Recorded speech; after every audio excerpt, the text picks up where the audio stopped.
Hello students, welcome back in physics class 11th की physics study कर रहे हैं हम। और ये हमारे चैप्टर नंबर 11 की सेकंड वीडियो है।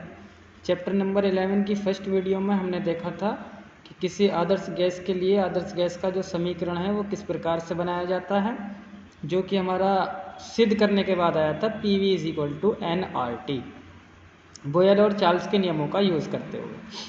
अब हम आ जाते हैं, हमारा जो टॉपिक है अब वो है बेसिकली, अब हमारा टॉपिक ताप हमने पढ़ लिया है, ऊष्मा भी हमने पढ़ ली है कि ताप क्या है, कि किसी वस्तु के ठंडेपन या गर्माहट की जो माप होती है बेसिकली उसको हम ताप कहते हैं। ऊष्मा जो कारक होती है किसी वस्तु के ठंडेपन या गर्माहट होने की, वो उसका जो कारक है, जो वजह है, जो कोज है, दैट मीन्स वो उसको हम ऊष्मा कहते हैं। अब आ जाता है जो ताप है उसको मापेंगे कैसे। तो ताप को मापने के लिए बेसिकली 3 पैमाने हमारे पास होते हैं।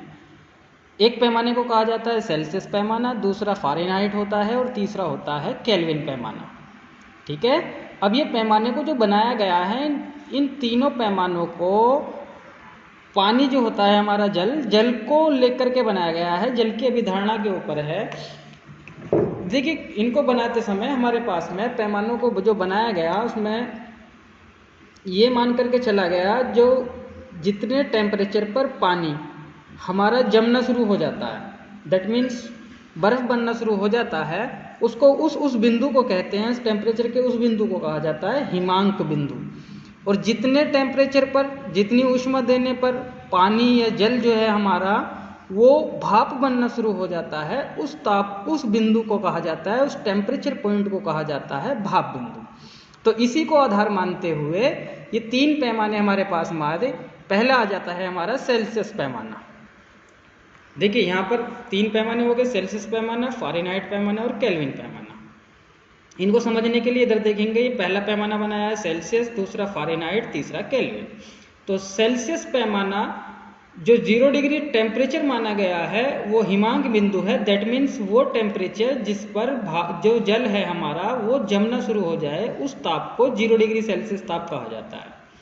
और फिर जब हम उसका टेम्परेचर इंक्रीज करेंगे, बढ़ाते जाएंगे, वो उस टेम्परेचर तक आ जाएं हम जिस पर पानी जो है, जो जल है हमारा वो भाप बनना शुरू हो जाए, उस टेम्परेचर को कहा जाता है भाप बिंदु। तो इन दोनों के बीच में जितना भी टेम्परेचर है उसको 700 बराबर बराबर भागों में बांट दिया जाता है। कितने बराबर बराबर भागों में बांटेंगे? 100 में। और एक जो भाग का टेम्परेचर की वैल्यू आएगी उसको 1 डिग्री सेल्सियस कहा जाता है। Got it? उसको क्या कहा जाता है? 1 डिग्री सेल्सियस। कि जितनी ठंड पर बर्फ जम रहा है और जितनी गर्मी पर, अगर आम भाषा में बात करें, जितनी गर्मी पर पानी जो है हमारा भाप बनना शुरू हुआ है, उसके बीच में जितना टेम्परेचर की वैल्यूज़ आती हैं उनको यदि हम 100 बराबर बराबर भागों में बांट दिया जाए तो एक भाग का जितना टेम्परेचर होगा वो 1 डिग्री सेल्सियस के नाम से जाना जाएगा। ठीक है, ओके। अब हम इसके नीचे लिखा हुआ है परमताप। देखिए परमताप क्या है? बेसिकली परमताप वो ताप होता है जिससे नीचे हम टेम्परेचर को मेज़र नहीं कर पाते हैं, उस ताप को परमताप कहा जाता है। ठीक। अब परमताप यदि आप सेल्सियस पैमाने पर नापेंगे तो वो -273.15 डिग्री सेल्सियस आता है। कितना आता है? -273.15 डिग्री सेल्सियस। अब बात कर लेते हैं फ़ारेनहाइट पैमाने की। देखिए फ़ारेनहाइट पैमाने को भी इसी को आधार मानते हुए बनाया गया। इसमें क्या रखा गया है कि 32 डिग्री फ़ारेनहाइट पर जो जल है उसका हमारा हिमांक बिंदु माना गया है, और 212 डिग्री फ़ारेनहाइट पर जल का उबलना हुआ वाली कंडीशन जिसमें भाप बनना शुरू हो जाए उसको 212 डिग्री फ़ारेनहाइट मापा गया है। मतलब इस पैमाने में जो फ़ारेनहाइट पैमाना है इसकी सुग्राहिता ज़्यादा होती है, इसमें और जो टेम्परेचर जो 1 डिग्री सेल्सियस के बराबर आ रहा था सेल्सियस पैमाने पर, उसको और छोटा करके 1 फ़ारेनहाइट माना गया है। तो भाप बिंदु और हिमांक बिंदु के जो बीच की डिस्टेंस, जो टेम्परेचर बचता है, उस टेम्परेचर को इसमें 180 भागों में डिवाइड किया जाता है, इक्वल 180 भागों में, और एक भाग को कहा जाता है 1 डिग्री फ़ारेनहाइट। क्या कहा जाता है बेटा? 1 डिग्री फ़ारेनहाइट। ठीक है। यहाँ पर परम शून्य ताप जो है हमारा वो कितना होता है? -459.69 डिग्री फ़ारेनहाइट। अब आ जाते हैं इन दो के बाद में जो तीसरा पैमाना है जिसको हम स्टैंडर्ड पैमाना कहते हैं टेम्परेचर स्केल का, वो होता है हमारा केल्विन पैमाना, इसे लॉर्ड केल्विन ने बनाया था। इस पैमाने को परम ताप स्केल भी कहा जाता है। दैट मीन्स ये एब्सोल्यूट टेम्परेचर मेजर करता है। इसको क्यों कहा जाता है? चूंकि इस पैमाने पर नेगेटिव टेम्परेचर को जो है आप नेगेटिव वैल्यू में नहीं नापते हैं। इस टेम्परेचर को इस प्रकार बनाया गया है कि जितना मिनिमम टेम्परेचर होता है, जैसे सेल्सियस पैमाने पर 273.15 डिग्री सेल्सियस ताप था, उस उतने ही ताप को इसमें 0 से शुरू किया जाता है। ठीक है, कि जितना मिनिमम टेम्परेचर आप नाप रहे हैं उस मिनिमम टेम्परेचर से ही शुरुआत करेंगे इस पैमाने की, तो इसलिए इसको परम स्केल कहा जाता है। ठीक है, ओके। परम ताप, परम ताप क्या होता है हमारा? तो जो मिनिमम टेम्परेचर केल्विन ताप पैमाने पर नापा जाएगा, दैट मीन्स 0 केल्विन, उसको कहा जाता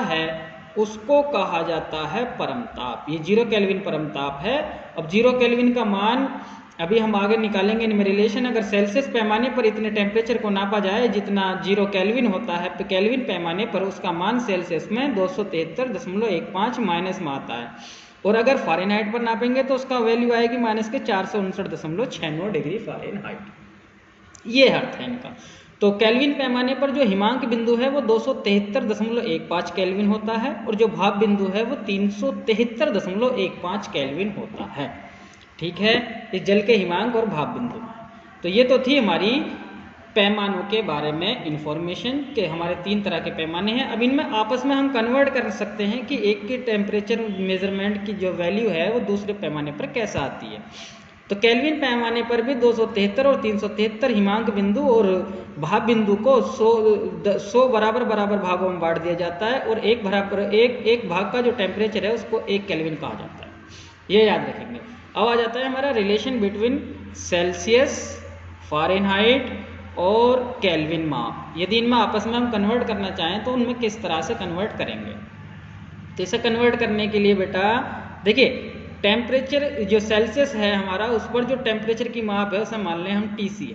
ठीक, और भाप बिंदु कितने पर होता है? इसका 0 पर होता है, -0 डिवाइड बाई जितने खाने इसमें बनाए गए थे भाप बिंदु और हिमांक बिंदु के, डिवाइड बाई उन खानों की संख्या। आ गया। इसी प्रकार से फ़ारेनहाइट पर उसकी माप को मैंने मान लिया TF है, कोई मेजरमेंट होगी जिसको आप कन्वर्ट करेंगे।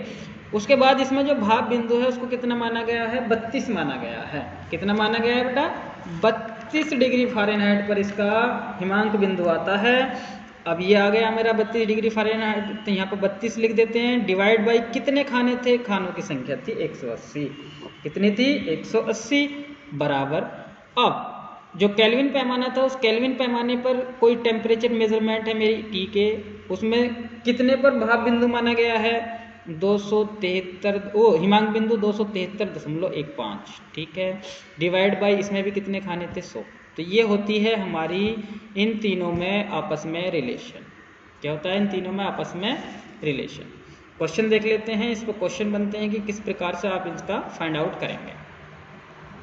तो देखिए, एक क्वेश्चन नंबर 10.1 है NCERT का।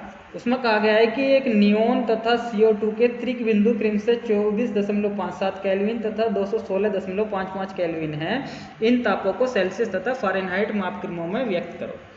तो फ़ारेनहाइट और सेल्सियस पैमाने पर माप हमसे पूछी गई हैं। TK की वैल्यू दी गई है मेरे को, एक तो दी गई है 24.57 केल्विन। वो हमसे सीधा सीधा है, कहने का मतलब ये है कि आप इसको सेल्सियस पैमाने पर नापोगे 24 केल्विन को तो वो कितना आएगा, फ़ारेनहाइट पैमाने पर नापोगे तो वो कितना आएगा, ये पूछना चाहता है। TC की वैल्यू फाइंड आउट करवाता है इसी टेम्परेचर के लिए, और TF की वैल्यू फाइंड आउट करवाता है इसी मेजरमेंट के लिए। तो कैसे करेंगे? देखिए, ये 3 रिलेशन है, इनमें से भी जो आपको एक गिवन है दूसरा निकालना है, उन 2 को आपस में साथ रख करके सोल्व करेंगे। ठीक है, T के मेरे पास गिवन है, TC निकालना है, तो इन दोनों को आपस में सोल्व करेंगे। विनो TC -0 से कोई इफेक्ट नहीं पड़ता है, तो 100 इज हो गया TK -273.15 डिवाइड बाई 100। 100 से 100 कैंसिल आउट हो जाएगा। TC वैल्यू मेरे को फाइंड आउट करनी है।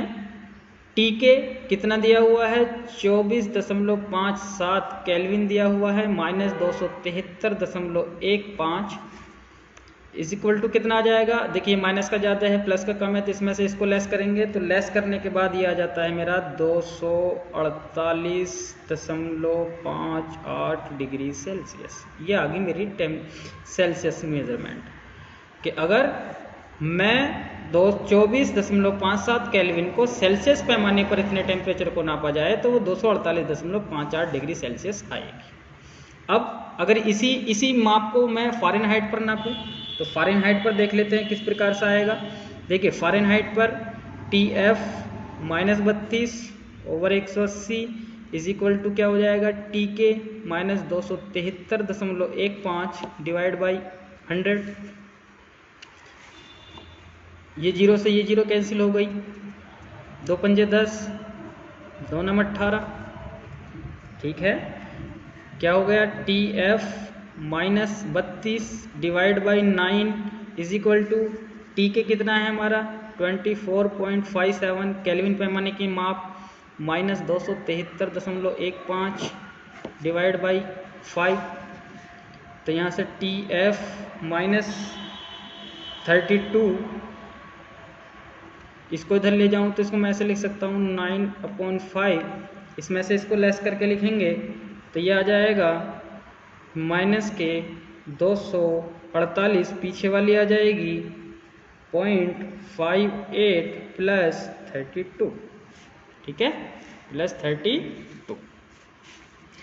अब सोल्व करते हैं तो TF इज इक्वल टू हो गया, सॉरी इसे यहाँ से काट देंगे जब हम यहाँ पर प्लस में लिख चुके हैं, तो TF इज इक्वल टू हो गया, इसका इसमें मल्टीप्लाई करेंगे, 5 से डिवाइड करेंगे, तो मल्टीप्लाई और डिवाइड करने के बाद में इसकी वैल्यू आ जाती है माइनस के 447.44 प्लस 32 इज इक्वल टू आ जाता है, इसमें से इसको लेस करेंगे माइनस में से प्लस वाली, तो माइनस के 415.44 डिग्री फ़ारेनहाइट। ये आ गई हमारी टेम्परेचर मेजरमेंट फ़ारेनहाइट स्केल पर। ओके, सेकंड पार्ट आपने खुद करना है। तो आज की वीडियो हमारी टेम्परेचर स्केल की हो गई और रिलेशन की होगी और एक दूसरे को कैसे फाइंड आउट करेंगे ये हो गई, ठीक है। आपको लिए एक होमवर्क दिया जाता है, आप इसे घर से करेंगे। क्वेश्चन ये है, ध्यान से देखें कि ह्यूमन बॉडी का नॉर्मल टेम्परेचर फ़ारेनहाइट पर जो होती है उसकी मेजरमेंट 98.4 डिग्री फ़ारेनहाइट होती है। अगर हम इसको सेल्सियस पैमाने पर कहें तो कितना होगा, और अगर हम इसको केल्विन पैमाने पर मेज़र करें तो कितनी माप होगी, ठीक है। इसको आपको करना है और कल जो है सभी को अपना अपना आंसर सेंड करना है। ओके, चलिए बाकी नेक्स्ट वीडियो में हम पढ़ेंगे ठोसों के ऊष्मीय प्रसार के बारे में, वो कल पढ़ेंगे। Thank you very much.